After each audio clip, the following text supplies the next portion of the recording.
Hey guys, what's up? Welcome back to my channel. My name's Nicole Maston and I'm so excited to have y'all here with me today. I'm excited about this topic because there was a season when homeschool really started to feel heavier than I ever expected. And not because, I didn't love it anymore or, because I doubted this calling that God placed in my life, but because somewhere along the way, it began to feel like one more thing I had to manage perfectly. And maybe you felt that too. So today, I'm going to spend nap time refreshing this little homeschool space, and I wanted to chat about something that I think matters so much, which is how to keep joy in homeschooling even in those busy seasons. But before I dive into today's video, I also want to let you guys know I recently, about 6 weeks ago, I started sending out these weekly newsletters. So it's just another way for me to connect with you guys and send, homeschooling encouragement and resources that are helping us. So if you guys want to subscribe to that newsletter, like I said, I just send one email a week. I will put the link to sign up for those in the description of this video.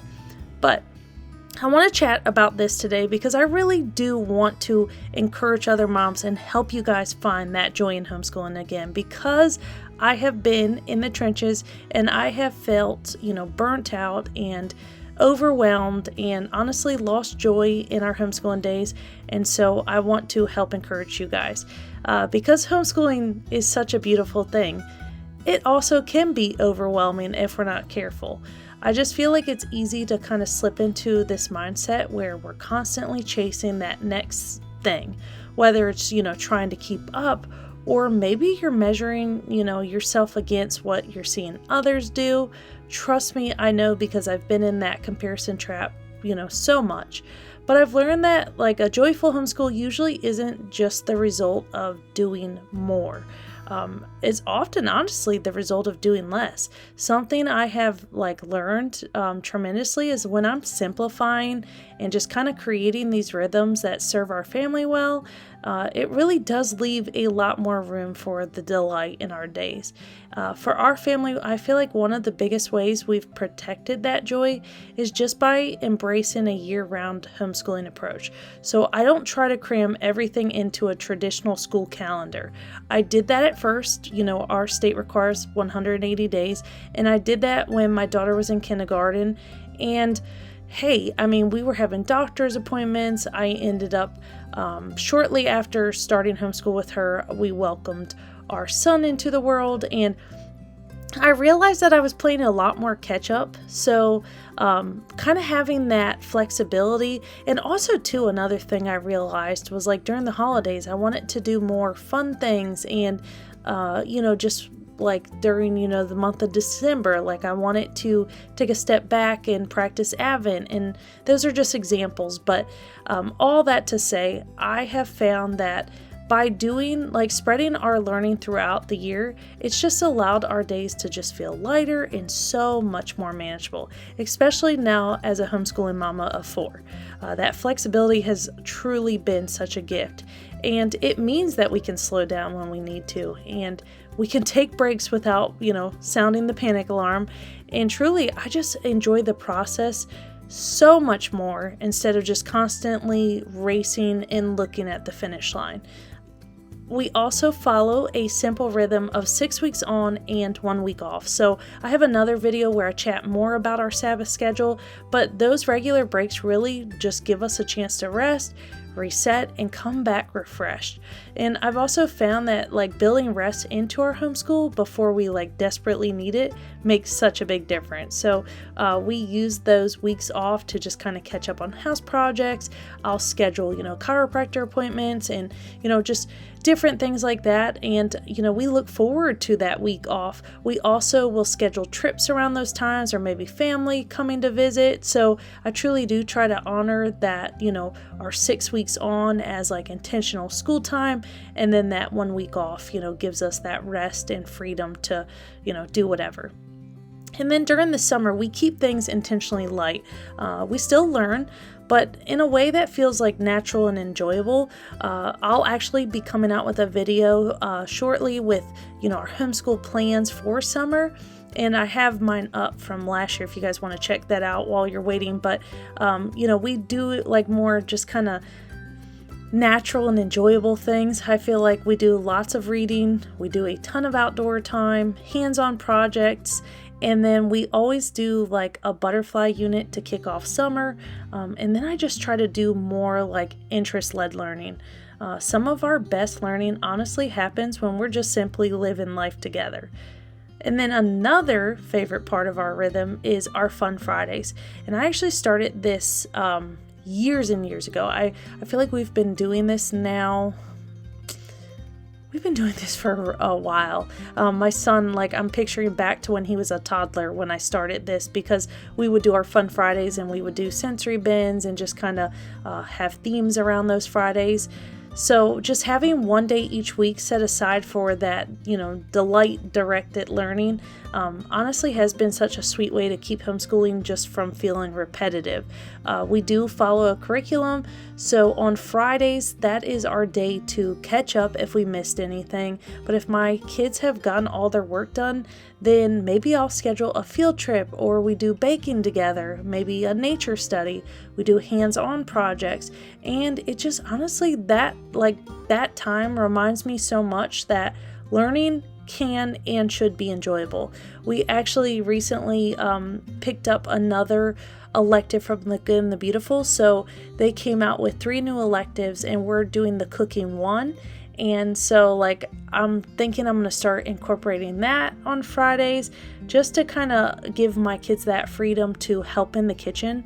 And I just feel like that's really the heart of everything I do, is just making learning fun, because for a long time I feel like I didn't do that. I just felt like I was checking boxes all the time, and that took the joy out of it for all of us. I feel like homeschooling is not meant to feel like this constant pressure, and it definitely can be if you allow it to. But I feel like once you kind of lean in and realize that it can be so life-giving and relationship building, experiences with your children, even on the hard days. I can't deny that we still have hard days. Like I said, I'm a mama of 4. I have twin toddlers, and some days are harder than others. But I feel like these are just simple ways to protect that joy along the way, and just having that kind of integrated into our rhythms per se. And honestly, one of the greatest ways I feel like I've learned to protect joy in our homeschool is simplifying my own expectations. Coming from someone that just has a type A personality and I like everything to be in order, the Lord has shown me and broke me and taught me so much in the last 2 years. And as a mom of 4, including little ones, which very much are in their toddler stage, I've had to accept that our days aren't always going to look picture perfect. For instance, today, my son just did not want to nap, and the harder I tried and the more frustrated I got that he wasn't taking a nap, I realized our day was shifting in a direction that it didn't need to go. And I feel like, even though our days are very noisy and interrupted and, all the things, I feel like they're just so wonderfully full of life, real life, and that's okay. I think that when we are more accepting of the season that we're in versus trying to change it and trying to work against it, I always picture kind of like this current. I talk to my kids a lot about the tides and the current, and we know what happens when you try to swim against a current, right? So I think sometimes it's just knowing when to pivot and shift directions, and that's what we did today. And before, I feel like I would have just kind of threw in the towel and was like, okay, we'll finish school when your dad gets home. But I've learned to pivot a lot, and I think that the Lord presents us these challenges to grow us and to change us. And that's just an example, because I know real life happens, and I don't want you guys to think only real life's happening to y'all. It happens to all of us, and it's not always that picture perfect. But I feel like I've learned to realize that being successful at homeschool doesn't have to mean that we're just checking every box or accomplishing everything that I had originally planned for that day. I honestly feel like success looks like finishing the essentials. We have our bookwork to get done, but then it really can just be reading together on the couch, or choosing that connection when the day doesn't go as expected, And I think that's the beauty of homeschooling, is that we can flex with the season we're in. And honestly, in this season, I feel like that means embracing a slower pace, just leaving room for those interruptions, and recognizing that like my children and your children, they're not distractions from homeschool. They can be part of it. And so all that to say, when I let go of like these unrealistic expectations, because granted, I'm thinking I'm still homeschooling when I had 2 children, and that's not the case, I am able to enjoy this season so much more. And that's not to say we're not going to have hard days, but I try to take my focus where it truly matters. And at the end of the day, like, my priorities are about nurturing my children and, fostering that love of learning for them, and just creating this home where peace and connection can truly flourish. And I feel like in full seasons, that is the time where the Lord will teach us these things, because I know myself, like, this season has felt very full, and I want to leave you guys encouraged, because if you are juggling multiple ages, no one said it's going to be easy, right? I feel like sometimes it looks easy to watch other people do it. I know, when I first started homeschooling my 2 children, when the twins were babies, I feel like I was looking up like homeschooling with multiple ages. Like, that was probably my number 1 searched video. And that's because like I just didn't know, I was new in that season. And so if you have toddlers underfoot and you're just experiencing, all the beautiful chaos that comes with motherhood, I hope this video does leave y'all encouraged.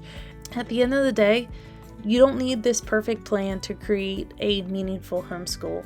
And I think more of us need to hear that, because we are always just, Instagram saturated with these beautiful curated feeds, and I still catch myself falling into that and feeling like I need to do more and I'm not doing enough. But honestly, at the end of the day, something I've learned is just having rhythms that serve your family, giving yourself grace along the way, and then just allowing yourself that freedom to adjust in those seasons. Because I feel like often joy returns not when we do more, but when we're expecting less and we're making room for what truly matters. So I would love to hear from y'all in the comments. Maybe just share what's one expectation you're letting go of in this season, or maybe you have found your joy again after a very burnt out homeschooling season. I'd love to hear what you've done to kind of spark that joy again in your homes, in your homeschool. And I just think there's so much beauty in sharing that, especially on this homeschooling journey. So like I said in the beginning of this video, I do send out these weekly newsletters. I'd love to have you guys be a part of that so I can connect with y'all further and just kind of share, more into my heart and, some encouragement. And I just want to thank you guys so much for being here, and I hope to see y'all in the next video. Take care, guys.